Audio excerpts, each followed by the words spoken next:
तो इसलिए और है बिल्कुल ठीक है ना। हवाले के बारे में कई तो मुझे ये भी बता देंगे, कई तो मुझे ये भी बता देंगे एजेंट भी है उनका, उनके कहने पर ही सारा कुछ। वो तो आपके ऊपर, वो तो आपके भी पीछे पड़े हुए। आप तीनों में से जेम्स बॉन्ड मैं ही बन सकता हूँ, अपनी बुद्धियां देखें, मुझे देखें। ना गिल साहब, वो हैदर मेहदी और मेजर साहब तो आपके पीछे भी पड़े हुए हैं।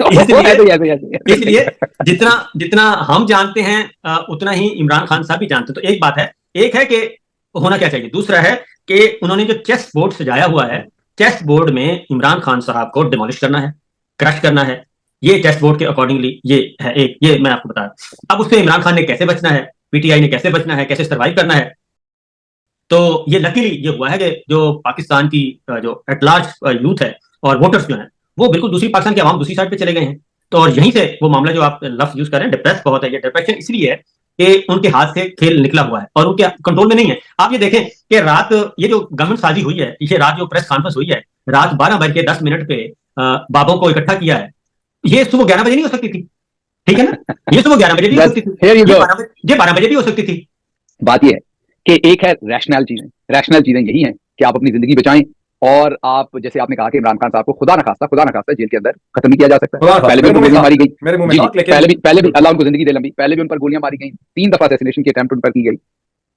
देखिए, अगर तो इमरान खान ये सोचे तो बेहतरीन बात ये थी कि जैसे वो जेल गए थे, वो सबसे पहले डील उनको ऑफर की गई कि आप यहाँ से चले जाएं, बच्चों के पास जाके थोड़ी देर रेस्ट करें इंग्लैंड में, और उसके बाद आप वापस सियासत करें, आप leave this fight for another day, और फिर आप आ जाएं वापस और आप फिर अपनी सियासत करें। तो वो गोलियां लगी हुई थी, उसी जख्म का बहाना बनाया जाता कि टांग रुक गई है, टांग सुन हो गई है। आपको पता है जैसे प्लेटलेट्स का कितना खूबसूरत बहाना। अब इधर आपको, मुझे तो तभी इधर अमेरिका से एक डॉक्टर ने फोन करके बता दिया था और मैंने शोर मचा दिया था, और हमारे भी कुछ मैंने भी बड़ा मचाया था, मैं वहां टीवी एंकर हूं, जिसने खबर डाली थी आप वो ब्लड को सिर्फ, उसमें एक तो लिक्विड होता है उसका भी मसला होता है, लेकिन उसको प्रॉपर्ली आप सिर्फ मिक्स ही ना करें उस लिक्विड के साथ, उसको हलाएं ना, ब्लड लेके सैंपल रख दें तो प्लेटलेट्स ड्रॉप नजर आएंगे। तो वो सब बेवकूफ बनाया गया सारा कुछ।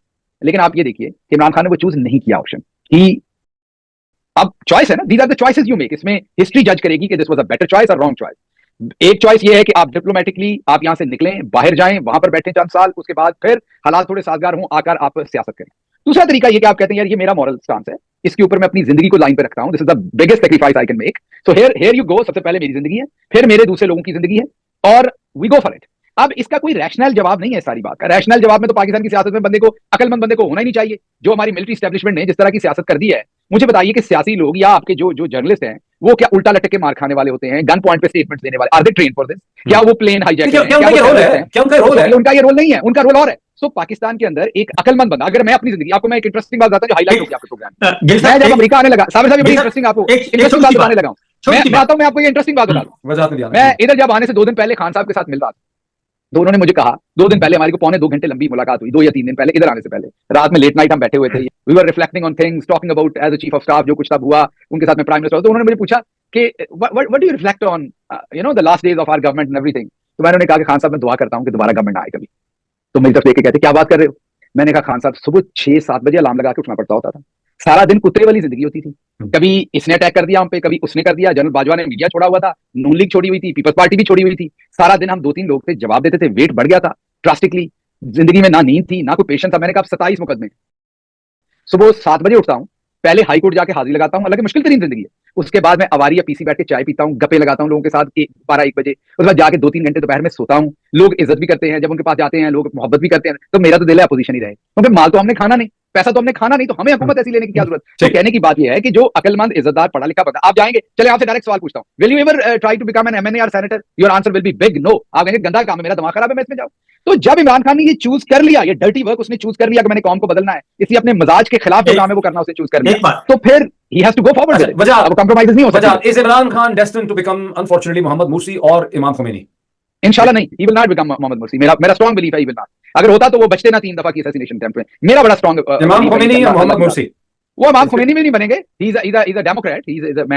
आप अमेरिका में एक नई हमारे लिए शोशा छोड़ देंगे, नई हमारे लिए मुसीबत पूरी वेस्टर्न वर्ल्ड में बना दें। हम एक डेमोक्रेट पार्टी हैं, Imran Khan is a Democrat, वो कॉन्स्टिट्यूशन के अंदर रह के काम करना चाहता है, all the human rights and everything. और हम बिल्कुल कोई रिलीजियस ग्रुप नहीं है, ना ही एट द सेम टाइम हम उस तरह की पॉलिटिकल पार्टी हैं जो सिर्फ पावर की स्ट्रगल करने के, पावर लें और कंप्रोमाइज कर लें। फिर इमरान खान को वहां पर होने की जरूरत क्या? अगर just to become prime minister, तो he will lose just to become prime minister. दो कहावतें याद आती हैं, ये पता नहीं क्यों होने लग गया, बट 2 कहावतें ये मेरा ख्याल है ये मेरे कंप्यूटर पे कोई प्रोग्राम है। 2 कहावतें याद आती हैं। एक तो अच्छा है कि बारे छूट गए, we should wrap up and celebrate this. ये जो चेयरमैन जॉइंट चीफ्स आज जो आपने स्टाफ कमेटी का इजलास, यार ये बार-बार ना कहो,